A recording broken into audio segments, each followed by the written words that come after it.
All right, one of the things we like to do on Panther-Lair.com and, of course, here at youtube.com/Panther-Lair.com is,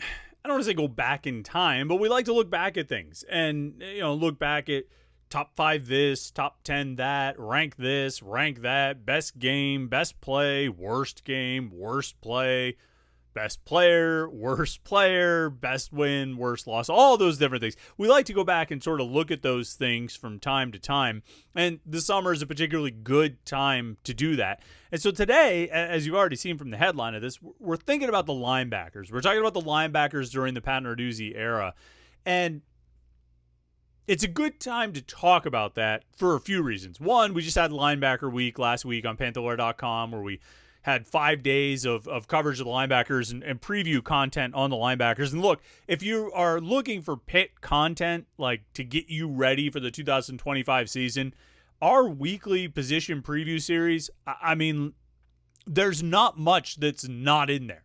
I mean, really, like, there's not much that you're going to be missing if you kind of go back through it. And we started it in like May because we do one position each week.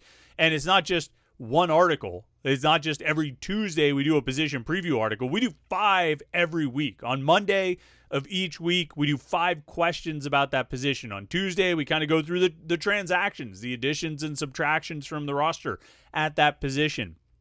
On Wednesday, we project the depth chart. On Thursday, we make a prediction about the position for the coming season. And on Friday, we rank the top 5 players at that position of the Pat Narduzzi era. And we started it, like I say, in May. We've been working our way through the roster. We're almost done. This week is cornerback week. Jim is writing all the cornerback preview content. Today will be the projection of the depth chart. Yesterday, he had the additions and subtractions, the roster moves, the transactions. Monday, he had the 5 questions about the corners and so on and so forth. It's great content. Like, if I do say so myself, it's great content, and it'll get you ready for the season. We've been running through every position group on the roster. And like I say, we're up to corner now. We started on offense, quarterback, running back, receiver, tight end, O-line, and then we moved over to DN, D-tackle. Last week was linebackers. This week, cornerbacks, and next week will be safeties, and then we'll pretty much be into the start of training camp. Like this. We timed this up perfectly, folks, and we did it on purpose. And so today we're talking about the linebackers, and it's relevant and timely for a few reasons. One, because last week I wrote about the linebackers. I did all the linebacker position preview content, the 5 questions, the transactions, the depth chart, the prediction, and the ranking the 5 best in the Narduzzi era. And so I thought a lot about it at that point. And when I put out the top 5 ranking, when I ranked the top 5 linebackers of the Pat Narduzzi era, it actually generated a decent amount of conversation on the message boards at Panther-Lair.com. And so I thought, you know what? That'd be a good topic to come back to. But it's not just because last week it was interesting and, generated some conversation and we just wrote about it. And so I still have all the documents pulled up with a bunch of research about the linebackers of the Pat Narduzzi era. It's not just about that. It's also because we are truly in, if you'll excuse the hyperbole, a bit of a golden age of linebacker play at Pitt, at least under Pat Narduzzi, and really going back to probably Scott McKillop in 2008. I would say last year was the best year of linebacker play at Pitt since Scott McKillop was here in 2007 and 2008. And they had a good run there.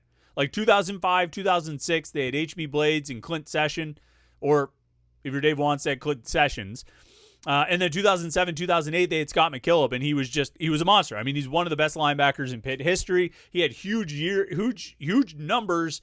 Those years, he was an All-American and, outstanding campaign. The last player to have back-to-back 100 tackle seasons was Scott McKillop, 2007, 2008, up until last year when Donovan McMillan did it for 2 years in a row. But a linebacker hasn't done it since then. A Pitt linebacker has not had 100 tackles in a season since Scott McKillop in 2008 up until last year when Kyle Lewis got over 100 tackles in his first year as a starter.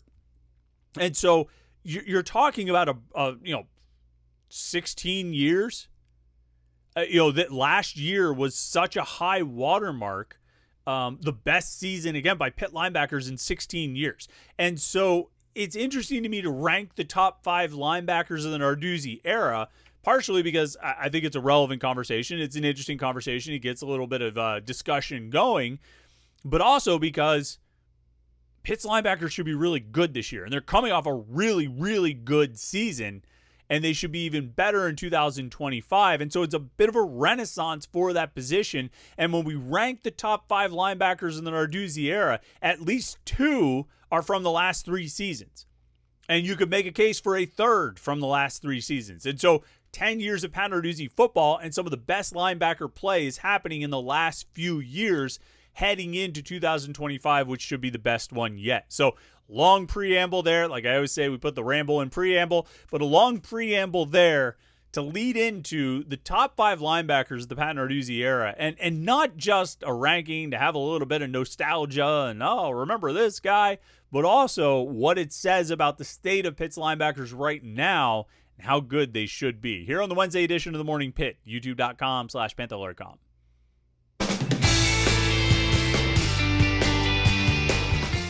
Yeah, it's Wednesday here on the Morning Pitt, youtube.com/Panther-Lair.com. I'm Chris Peak from Panther-Lair.com. You know the website, Panther-Lair.com. The Pitt site on the 24/7 Sports Network. Make sure you are checking that out for all the Pitt football coverage and Pitt basketball coverage and Pitt recruiting coverage and Pitt transfer coverage and all those different Pitt coverages you could possibly have. We've got it all at Panther-Lair.com and our YouTube channel right here, youtube.com/Panther-Lair.com, where we have these daily morning Pitt videos, our weekly live show that we do every Wednesday night. At 8:30 p.m. I think we'll be back to 8:30 tonight. We might have to push it to 8:45, but we'll see. We've had to do that the last couple of weeks due to some scheduling things, but we will be live tonight for the live Panther-Lair show, and it'll happen right here at youtube.com/Panther-Lair.com. If you want to make sure you don't miss the live show, you don't want to miss anything we do here at youtube.com/Panther-Lair.com, like this video and subscribe to the YouTube channel. Subscribe button's right down there. Click that thing. Turn on your notifications, and you'll get an alert sent to your phone every time we go live, every time we do something here at youtube.com/Panther-Lair.com, and you don't want to miss it if you're a Pitt fan. So let's talk about Pitt's linebackers. And I'm going to throw a stat at you right off the top before we rank the top 5 linebackers of the Narduzzi era. By my count, and I might have missed one, over the course of 10 years of Pat Narduzzi football at Pitt, a linebacker has reached double-digit tackles for loss 8 times. 8 times over the course of 10 years. 3 of those 8 happened last season. Think about that. 3 of those 8 happened last season. 4 of the 8 happened in the last 3 seasons, but 3 of them happened last year with Kyle Lewis, 15.5 tackles for loss, Rasheem Biles, 15 tackles for loss, and Braylon Lovelace, 10.5 tackles for loss. Before that, you have Servassier Dennis in 2022. He had 12 tackles for loss. Kylan Johnson had 10.5 in 2019. Sean Idowu had 11.5 in 2017. And Mike Caprera had 10.5 in 2015. And Matt Galambos had 10.5 in 2015 as well. So you did have a double up there in 2015, Galambos and Caprera. And that's kind of a forgotten stat, I think, that in 2015, Matt Galambos and Mike Caprera had a decent season. 2015, Matt Galambos had 88 tackles, 10.5 tackles for loss. He had a handful, 5 sacks, 2 interceptions, and, kind of the most productive all-around season by a Pitt linebacker since Scott McKillop in 2008. Now, Servassier Dennis in 2021 and 22 really was pretty good. And then you get up to Kyle Lewis in 2024 for one of the most productive seasons by a Pitt linebacker in school history. But it's kind of forgotten that first year of the Narduzzi era, Galambos and Caprera, 2 names that are probably forgotten to history. And if you remember them or someone mentions them and jogs your memory, you're probably like, yeah, those guys weren't very good. I don't think that Pitt fans think very fondly about Mike Caprera and Matt Galambos, and I understand why, but they actually had a pretty decent season in 2015. Not as much in 2016, but in 2015, Caprera did a decent job. Galambos did a decent job. Those guys made some big plays. They had some big interceptions. They had some big tackles. They were good players. They were productive players in 2015. But you really enter a lull. 2016, 2017, 2018, good kids, hard workers, but not a lot of production out of the linebacker position. Sean Idowu, Elijah Zeiss, Salim Brightwell was out there a lot, played a decent amount, and made some big plays. He had an interception in the Clemson game in 2016. Caprera's out there. It just wasn't a great seen for linebackers. Quentin Guinness was out there playing a decent amount. Elias Reynolds played 25 games in there. Yeah, but you just didn't get a lot. There wasn't a lot of production really until 2019 when Kylan Johnson rolled around. Johnson came in as a transfer from Florida. He was only here for 1 year, but in 13 games, he had 54 tackles, 10.5 tackles for loss, 6.5 sacks, which stands as one of the more productive performances by a Pitt linebacker under Pat Narduzzi. And actually, that 6.5 sacks by Kylan Johnson, that's the 9th most for a Pitt linebacker under Pat Narduzzi, career-wise. And Kylan Johnson did it in 1 year. He had 6.5 sacks. And obviously, Kyle Lewis had 7 sacks last year, and Rasheem Biles had 6. So, I mean, those numbers are, those guys have matched what Johnson did that one season. But just in 1 year, he eclipsed the career numbers of sacks, at least, for Matt Galambos, multi-year players, Matt Galambos, Bengali Kamara, Brandon George, Elias Reynolds, Chase Pine, Wendell Davis, Elijah Zeiss. All these guys played multiple years at Pitt, and none of them in their careers had as many sacks as Kylan Johnson had that 1 year. Did I mention Solomon DeShields? Include him as well, because he had 6 sacks in his 37 games at Pitt. And so Kylan Johnson actually checks in for me when I rank the top linebackers in the Narduzzi era. I put him at like number 3. I do, even though he only played 1 season, but he was one of the better and more productive linebackers in the Narduzzi era. And I actually made the case that, prior to Servassier Dennis kind of breaking out in 2021, you could make a pretty good argument that Kylan Johnson was the best linebacker of the Narduzzi era. Now, he has slipped down that list because a couple of other guys have surpassed him, and more probably will. But up until 2021, so the first, 6 years of the Narduzzi era, 2015, 16, 17, 18, 19, and 20, you can make a case that Kylan Johnson, even in just 1 season, was the best linebacker of the Narduzzi era. Now, when I ranked these guys, I ended up putting Johnson at 3. I put Matt Galambos at 4, largely on the strength of his 2015 season, but over the course of 26 games in 2 years under Narduzzi, Galambos had 173 tackles, 15 tackles for loss, 5.5 sacks, and 2 picks. And I put Sean Idowu at number 5. He played 49 games over the course of 4 seasons under Narduzzi. He had 252 tackles, 23 tackles for loss, 7.5 sacks. He was an All-ACC honorable mention in 2017, had 94 tackles, which is a respectable total, 11.5 tackles for loss, 5 sacks that season, despite only playing 12 games. But Idowu, I put him there because he put up some pretty good numbers and got some all-conference, honorable mention honors. But he's probably going to fall off this list because I don't think it'll be long before Rasheem Biles replaces Idowu and maybe even jumps ahead of Galambos and maybe even jumps ahead of Kylan Johnson. Because right now, Rasheem Biles, I think, is poised to be one of the best linebackers in the Narduzzi era. You can make a case he already is. He's tied for 10th in the most sacks by a Pitt linebacker in the Narduzzi era, not in a season, but in a career. He is currently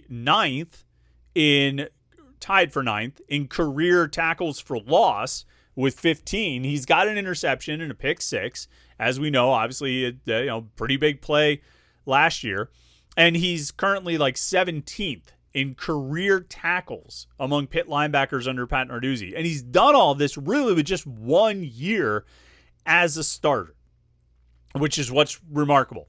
And I think he's only going to get better this year and be no worse than, I think, he'll be better than 5, move up to at least 4, and probably would surpass Kylan Johnson. As much as I just said about Kylan Johnson, about how good he was in his 1 season at Pitt, I think Biles has a chance to have, he already had 1 season that was more or less the equal of Johnson's big season in 2019. And I think he'll do it again. So you could probably make a case that even on the strength of 1 season, Rasheem Biles should be in the top 5. And I probably should have put him in there because I did put Kyle Lewis in to the top 5. I put him at number 2. even though he's really just had one season. But what a season it was. 100-plus tackles, 15.5 tackles for loss, 7 sacks, 4 interceptions, plus another interception on a 2-point conversion that doesn't get counted. He blocked a kick and returned it for a 2-point score against Toledo. He had a pick 6. He was an All-American. He was an all-conference, first-team all-conference selection, just the second linebacker to be an all-conference selection at Pitt, a first-team all-conference selection at Pitt under Pat Narduzzi. It was truly one of the most productive seasons by a linebacker in school history. It was one of the most productive seasons by a linebacker in the nation last year. Across the board, very few Pitt players have done what Kyle Lewis did last season, and I think you can make a case that no Pitt player has ever done what Kyle Lewis did last year in terms of across-the-board production. It was that special of a season. And if he has anything even close to that again in 2025, he'll move up to the top spot, replacing Servassier Dennis, who I think is a clear, obvious option. He was a second-team all-conference player in 2021. He was a first-team all-conference player in 2022.